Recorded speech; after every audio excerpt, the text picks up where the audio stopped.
My name is Chuck Atkins, and I'm the Director of CASC-OR's Ontario Time Attack, or OTA for short. I'm also the ASN Canada FIA Solo Sport Rep for the Ontario region. One of our prime objectives in Ontario Time Attack is to make sure that all of our drivers are safe during their competitive times on the track.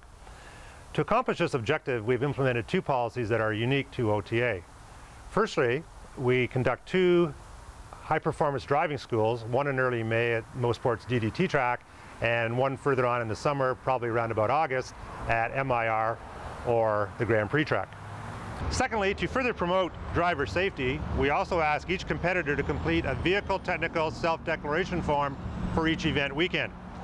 By doing so, the driver is saying that his car is ready for, or her car is ready for, the track.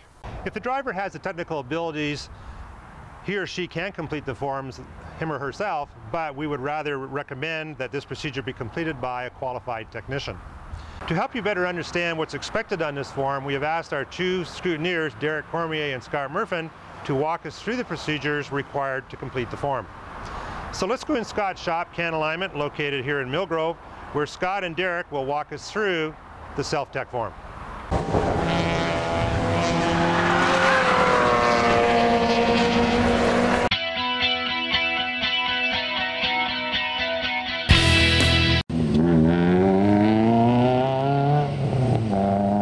Thanks, Chuck. Hi, my name is Derek Cormier. I'm the Chief Scrutineer for CASC-OR Ontario Time Attack, and today we're going to be self-teching this car.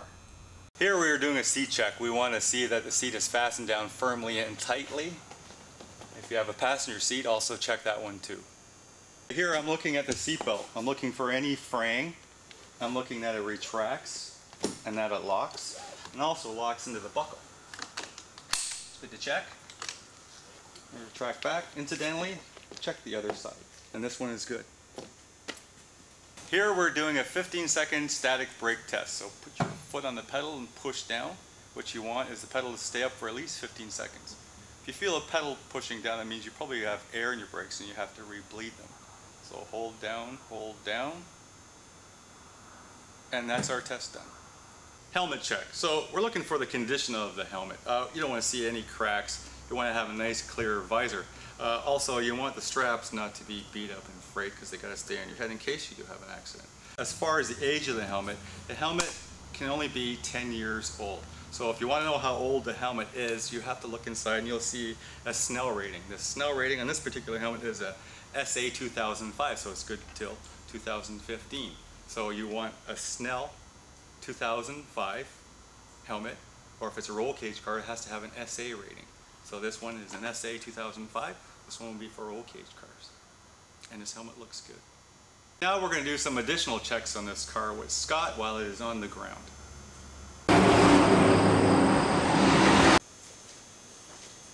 Hi, I'm Scott Murphin, and we're going to check the brake lights now with Derek. Derek, will you please press the brake pedal? Okay, we have the brake lights are functioning. We will move on to the next check. So the next item on our list is to check the glass on the car. Check the windshield for any cracks or damage. While we're running, our rules require that the windows on the sides be all the way up or all the way down. And of course, we check the back glass to ensure that it is also in good condition. On our list also, we look to make sure that the fuel cap is in place, tight. We do not want fuel leaking on the track. All wheels, all the wheel nuts have to be on and in place, all four corners. So next we have the underhood checks. On this side of the car we have the brake master cylinder that's also tied to the clutch. Check the fluid level for cleanliness and level. Checking the lines, make sure that no lines are rusted, damaged. We have the fuel lines on this portion. We can check the upper portions of the lines. On Derek's side of the car we have the battery for security, the coolant reservoir for level, and the belt, and you check the belt for power steering and ensure that you're not going to lose your water pump while you're out there. This is also a good time for yourself to check all your fluid levels in your car and making sure that you're track ready. Okay, now that we've checked under the hood, we can go fill out the form.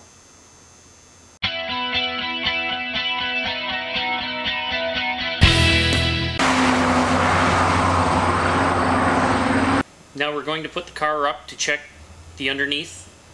While you're doing this at home, use jack stands and make sure that the car is up safely and secure. Do not go under a car on a jack only. Since we are in a shop, I have the good fortune of having a hoist where we can stand up underneath the car quite comfortably. So we have the car now up on a lift. If you were checking this at home, you can do it on a floor jack. There's two types of suspension systems. You'll have the spring attached to the lower control arm or off of the top of the knuckle. This particular car, the spring is attached to the lower control arm. So as you can see, I have the jacking beam located here on the control arm as close to the wheel as possible. You can use your floor jack if you're down at ground level. While the car is jacked up, you grab the wheel from top and bottom, try to rock it top and bottom. That checks ball joints. You then go side to side to check tie rods. This particular car, everything is tight. If you'd felt some looseness, it would be best to have it repaired by a licensed mechanic. Any play would be found in the tie rod here, or in here, or the ball joints from the top and the bottom. So we have the second suspension design in that we were going to talk about on how to properly check the front ends on. This car, the strut and shock and spring mount are on top of the suspension, mounted to the top side of the knuckle. So to check that type of suspension, you lift the car up from the frame. This car for you will be easier because you can now jack the car up, put it on your safety stands, and everything's ready to go for you. So when, again, we check it, rocking the wheel side to side, you'll check tie rods, and you will actually feel if there is some side play in a ball joint. You then also check it top to bottom. It will check the strut shaft and check the lower ball joint and control arm locations.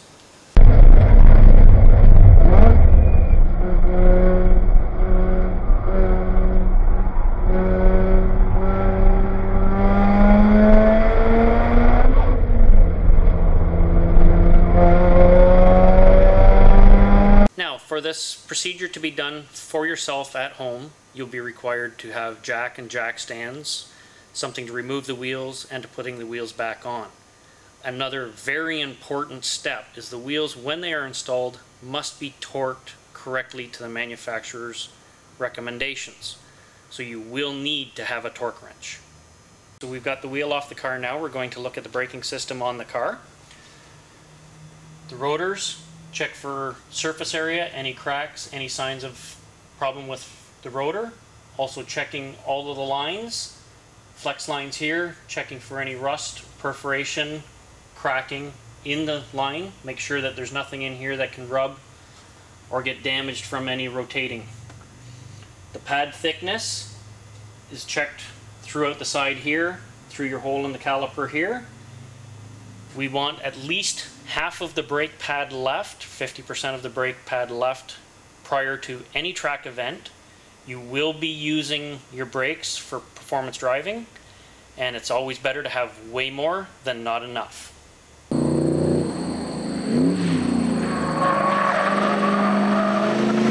So this particular vehicle has front and rear disc brakes, so the same type of inspection applies to the back. We do not have a vehicle here that has drum brakes today. Normally you would pull the drum off, inspect the shoes, springs, wheel cylinders for any leaking. If you are not comfortable taking these steps yourself, take your car to a qualified mechanic and ask them to fill out this form for you.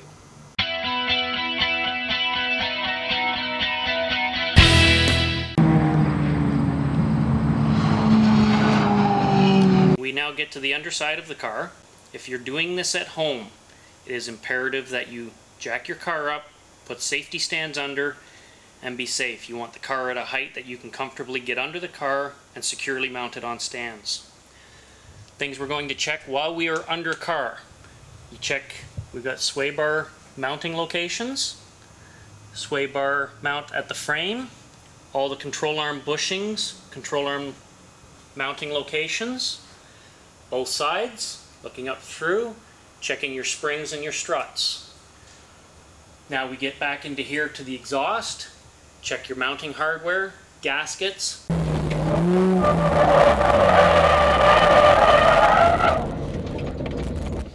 So from the back of the transmission, we have the transmission mounting locations, universal joints, drive shaft, exhaust hangers, We're also looking at brake lines, fuel tank.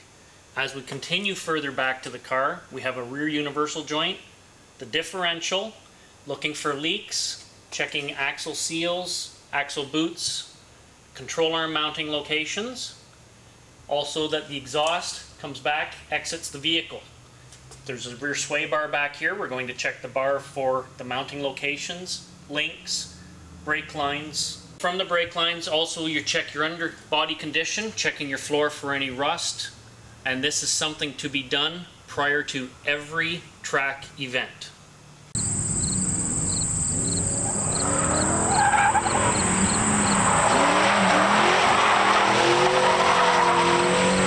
Okay, Scott, what are we looking for condition of the tire? What can you show us? What they can look for? The edges of the tires in these two locations are generally where they'll cord. You want to make sure that there's no steel belt showing. On slicks like this one, you've got the holes here. Those are actually the wear out marks. As these holes disappear, this tire is done.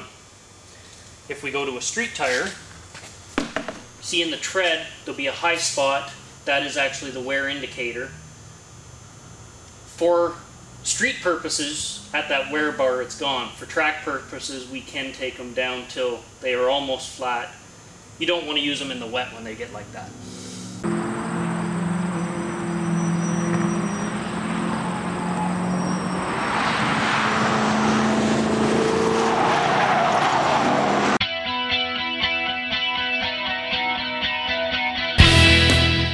Roughly how long would it take to do this safety check? Generally this type of a check would be approximately an hour's time. So 1 hour. So if you wanted to do it yourself, what are some of the tools you might want to get ready? Most definitely, you need a floor jack, you need at least four safety stands, you need something to get the wheels off, you need some lights to accurately go in, check your brakes, check the material. Yeah. If you're going to bleed your brakes while you're doing that, you want a container to catch the fluid in. And of course you have to have a torque wrench for getting your wheels back on correctly. Okay.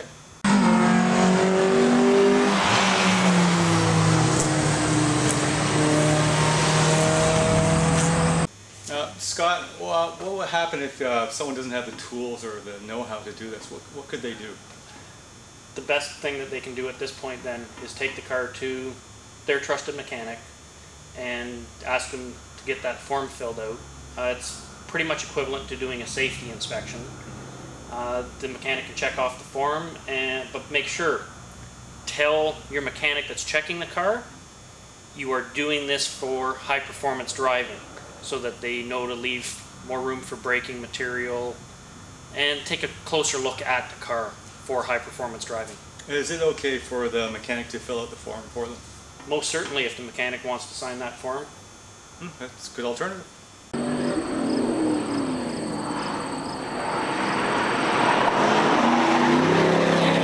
As the competitors make it to the track, you're generally going to be the first person they see. Yeah. And what do they expect to see from you when they get to the track with their form? Well, I will be looking for the form, of course. I will be asking them to open the hood so I can check the battery. And I know they've checked it previously, but I'm just checking for things they may have forgot. Floor mats, loose things in the trunk, all the wheel lug nuts are on. If everything looks fine, you passed, you get a sticker on your windshield, which means you can get on the track.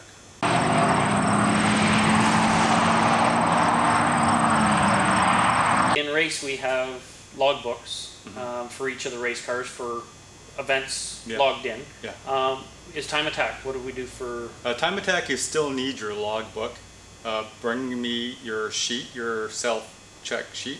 Also bring the logbook and I will sign it. If you pass, I'll give you your sticker because the grid marshal has to see that sticker to get on the track, and then you'll be good to go.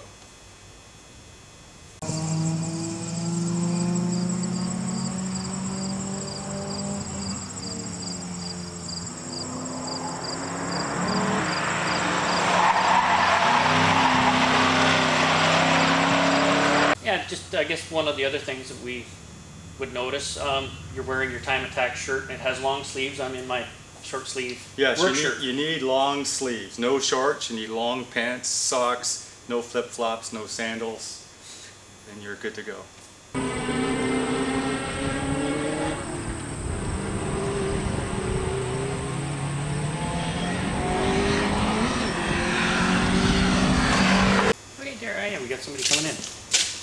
Hey guys. Hey, how are you doing? Hi. I'm new to Time Attack. Just wondering how things go for the day. What's the first thing I do? Well, the first thing when you arrive at the track, try to get there really early. The earlier the better. You're going to be preparing your car, so you may want to check your wheels and tire pressures. You're going to have to put decals in the car. This series requires all the sponsored decals.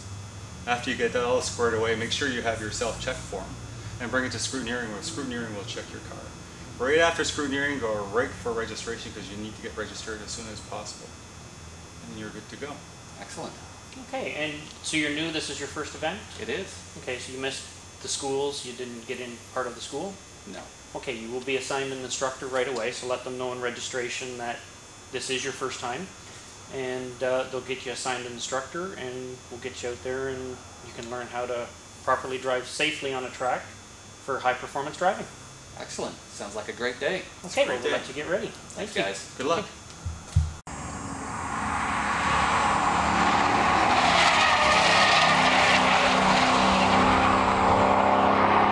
On behalf of Ontario Time Attack, thank you Scott and Derek for taking your time on a beautiful sunny day here in Millgrove to show us how to properly complete this form.